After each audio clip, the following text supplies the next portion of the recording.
অন্নপূর্ণার যোজনার কথা আমরা বলেছিলাম। সেই অন্নপূর্ণা যোজনার আপনারা দেখেছেন যে সেই যে অর্থ, সেই যে রাশি, সেটাও কিন্তু প্রত্যেকের কাছে পৌঁছে গেছে।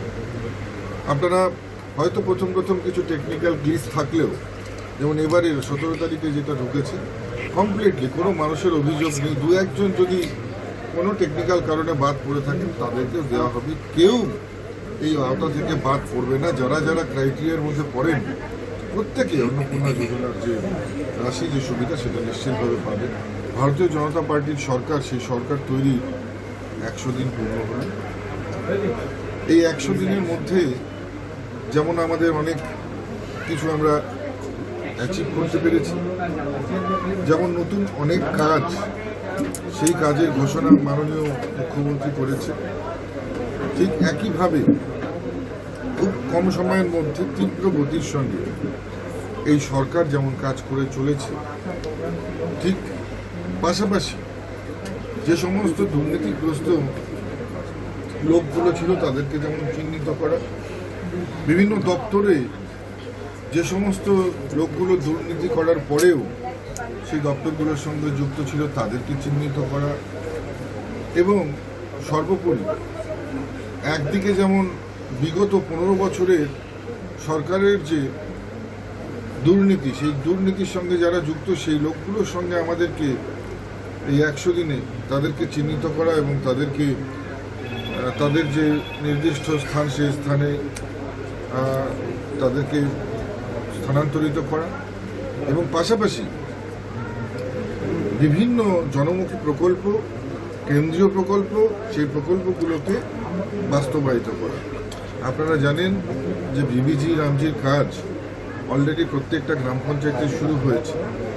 আয়ুষ্মান ভারতের মতন এত বড় প্রকল্প, যেটা এতদিন পর্যন্ত পশ্চিমবঙ্গের মানুষ যেটা সুবিধা পেতেন না, সেই সুবিধা শুরু হয়েছে। অন্নপূর্ণার যোজনার কথা আমরা বলেছিলাম। সেই অন্নপূর্ণা যোজনার আপনারা দেখেছেন যে সেই যে অর্থ, সেই যে রাশি, সেটাও কিন্তু প্রত্যেকের কাছে পৌঁছে গেছে। আপনারা হয়তো প্রথম কিছু টেকনিক্যাল গ্লিচ থাকলেও, যেমন এবারের 17 তারিখে যেটা ঢুকেছে, কমপ্লিটলি কোনো মানুষের অভিযোগ নেই। দু একজন যদি কোনো টেকনিক্যাল কারণে বাদ পড়ে থাকেন তাদেরকেও দেওয়া হবে, কেউ এই আওতা থেকে বাদ পড়বে না। যারা যারা ক্রাইটেরিয়ার মধ্যে পড়েন প্রত্যেকে অন্নপূর্ণা যোজনার যে রাশি, যে সুবিধা, সেটা নিশ্চিতভাবে পাবেন। পাশাপাশি একাধিক পরিকল্পনা যেমন বাস্তবায়িত করা হয়েছে। দীর্ঘদিনের যে ভারতবাসীর দুশ্চিন্তাগ্রস্ত হয়েছিলেন, যেখানে দাঁড়িয়ে পুরো ভারতবর্ষ একটা ইন্টারনাল সিকিউরিটি থ্রেটের মধ্যে ছিল, যেখানে বর্ডার ফেন্সিং হচ্ছিল না, এবং রাজ্য এবং কেন্দ্রের গড়িমসির কারণে আপনারা জানেন ইন্দো বাংলাদেশ বর্ডার, সেটা বিস্তীর্ণ অঞ্চল কিন্তু খালি ছিল। আমরা সরকারে আসবার পরে প্রথম 1 সপ্তাহের মধ্যে প্রথম ক্যাবিনেট বৈঠক করেই মাননীয় মুখ্যমন্ত্রী কেন্দ্রের হাতে কিন্তু আপনারা জানেন যে এই আনফেন্সড এরিয়ার যে জমি, সেই জমি তার হস্তান্তরিত করা শুরু করেন, এবং এখন পর্যন্ত প্রায় 50% কাছাকাছি যে ফেন্সিং, সেটার কিন্তু কাজ শুরু হয়ে গেছে, এবং আগামী 50% অত্যন্ত দ্রুততার সঙ্গে সেটাও কিন্তু কমপ্লিট হবে। আমরা প্রত্যেকটা ক্ষেত্রে যেমন অগ্রগতি দেখছি, তেমনি পাশাপাশি বহু পরিকল্পনা এই কিছুদিনের মধ্যে বাস্তবায়িত হচ্ছে। আপনারা দেখেছেন এই অধিবেশনের সময়, প্রথম অধিবেশন চলাকালীন এক জনমুখন জন কল্যাণকারী বাজেট, এবং যে বাজেটের মাধ্যমে প্রত্যেকটা দপ্তরকে যেমন বহু নতুন প্রকল্পের জন্য বলা হয়েছে, পাশাপাশি প্রত্যেকটা দপ্তরও কিন্তু জোর কদমে কাজ শুরু করেছে। এবং আমরা দেখছি যে যে সমস্ত কথা আমরা দিয়েছিলাম তার মধ্যে বেশিরভাগ কথা কমিটমেন্টে কিন্তু রাখা হয়েছে। মায়েদের, মহিলাদের যে পিন কার্ড, সেই পিন কার্ডও খুব তাড়াতাড়ি আপনারা জানেন যে ইমপ্লিমেন্ট শুরু হয়ে যাবে। একটা টেকনিক্যাল ব্যাপার, এত বড় ব্যাপার করতে একটু সময় লাগে, কিন্তু কথা যেটা আমরা দিয়েছি সেটা বাস্তবায়িত করেছি, এবং খুব কম সময়ের মধ্যে আমরা সবচাইতে বড় কথা ল অ্যান্ড অর্ডার যেটা কোলাপসড হয়ে গেছে, একেবারে মায়েরা মেয়েরা সন্ধ্যাবেলা রাস্তায় বেরোতে যে ভয়টা ছিল সেটা কিন্তু অনেকটাই কেটে গেছে।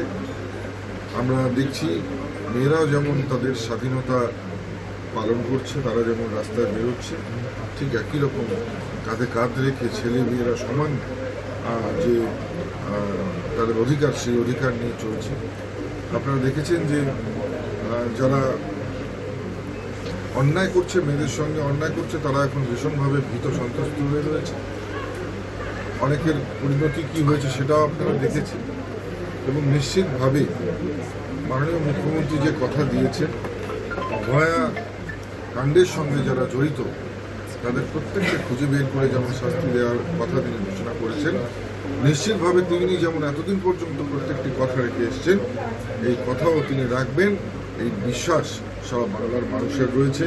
বাংলার মানুষ 100 দিনের, আমি বলবো যে 100 দিনে একটি শিশু মাতৃগর্ভ থেকে জন্মগ্রহণ করে গুটি গুটি পায়ে হামাগুড়িও দেওয়া শেখে না।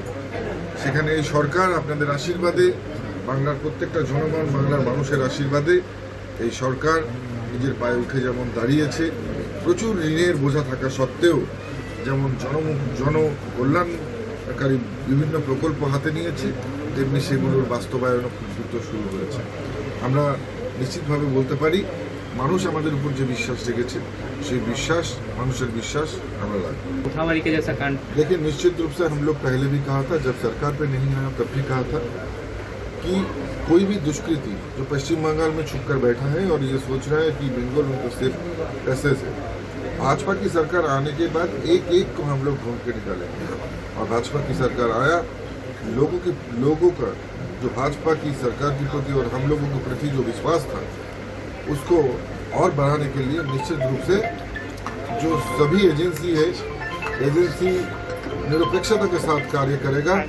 और भाजपा सरकार जितना भी सहयोग का जरूरत है, निश्चित रूप से भाजपा सरकार सहयोग करेगा, पश्चिम बंगाल की पुलिस सहयोग करेगा और एक एक दुष्कृतियों को ढूंढ के निकालने का काम करेगा। দাদা, লাস্ট কোয়েশ্চেন, দিনহাটা মানুষ তারা গুরুতরভাবে আহত এবং মৃত্যু হয়েছে কিছু জনের, কি বলবেন এই বিষয়টা নিয়ে? তাদের পরিবারের পাশে সরকার থাকবে? দেখুন, এটা অত্যন্ত দুঃখজনক। নিশ্চিতভাবে তাদের পরিবারের পাশে সরকার থাকবে, আমরাও থাকবো। এবং এই ধরনের ঘটনা সবসময়ই দুঃখজনক। মানুষ, যে কোনো মানুষের চলে যাওয়াই আমাদের কাছে বেদনাময়।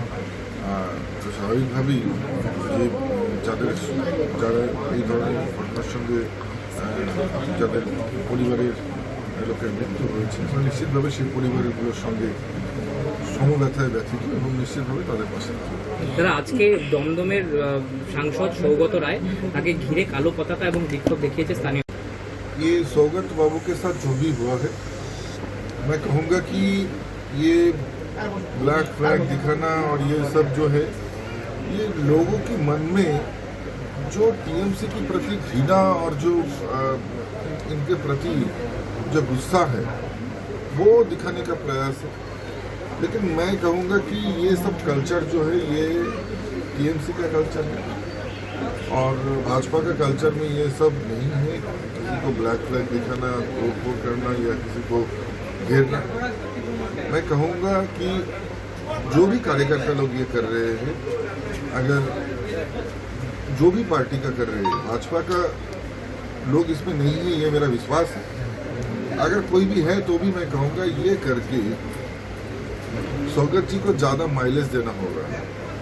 वो अपने ढंग से काम कर रहे हैं, उनका बातों का ऊपर किसी का भरोसा भी नहीं है, विश्वास नहीं है। तो वो जो कहता है कहने दीजिए ना। उनका कहने से झूठ कभी सच में बदल नहीं जाएगा और सच कभी झूठ में बदल नहीं जाएगा। तो उनका जो कहना है उनको करने दीजिए, ऐसा कुछ मत कीजिए कि उनको ज़्यादा माइलेज मिल जाए। दादा, मोथाबारी गिरफ्तार हुए हैं, क्या दिनहाटा सेफ पैसेज है ये सब चीज़ों के लिए? देखिए, हम लोग बार बार ये कहता कि पश्चिम बंगाल के साथ साथ उत्तर बंगाल में भी बहुत सारा ऐसा कट्टरपंथी एजेंसी जो है, उनकी चर, उनकी जो एजेंट यहाँ पर छुप कर बैठा है। और अगर बहुत ही गंभीरता के साथ इस विषय को देखा जाएगा और इसका तदंत होगा, तो निश्चित रूप में इसके पीछे टीएमसी के लीडर ही मिलेगा। और मैं कहूँगा कि जो भी एजेंसी इसका जांच कर रहे हैं, अगर कोई भी टीएमसी का लीडर का इसके साथ संयोग है तो निश्चित रूप से आप उसे भी मत छोड़िए, क्योंकि हम लोग इससे पहले भी देखा कि शीतलकुची में एक मस्जिद में एक जो है ऐसा एक आईएसआई का एजेंट छुप कर बैठा था। चीताई का एक मदरसा में भी ऐसा एजेंट का फुटप्रिंट मिला। वैसे ही इस बार लगातार 3 लोगों की गिरफ्तारी होने से ये तो स्पष्ट हो गया है कि इतना दिन तक कुछ बिहार और दिनहाटा की लोग और उत्तर बंगाल की लोग सेफ नहीं थे। एसटीएफ ने जिस तरह से कार्य किया है, जिस तरह से इन लोगों को गिरफ्तार किया है, मैं उनको बहुत बहुत धन्यवाद दूंगा कि बहुत ही अच्छा कार्य कर रहा है। और ये तो पहली बार ऐसा हो रहा है। इससे पहले तो जितना भी जंगी या जितना भी टेररिस्ट पकड़ा जाता था, ज़्यादातर बाहर की स्टेट से एसटीएफ आके पश्चिम बंगाल से अरेस्ट करके लेके जाता था। और इस बार पहली बार ऐसा हो रहा है जहां पर पश्चिम बंगाल की एसटीएफ बढ़ चढ़ कर कार्य कर रहा है और ऐसा दुष्कृतियों को ढूंढ के निकालने का काम कर रहा है। तो ये पहले का बंगाल पुलिस और अभी का बंगाल पुलिस का पार्थक्य, आप जो डिफरेंसेस है वो आप लोग खुद देख रहे हैं। तो मैं कहूँगा कि अभी तक इतना हम लोग आक्षेप से अभी हम लोग सोच रहे हैं, और बंगाल में भाजपा सरकार आने के बाद पहले भी हम लोग कहा था एक एक दुष्कृतियों को ढूंढ के निकलने का काम करेंगे, और अभी भी कहते हैं कि एक एक दुष्कृतियों को ढूंढ के निकाल के ही छोड़ेंगे। ঠিক আছে।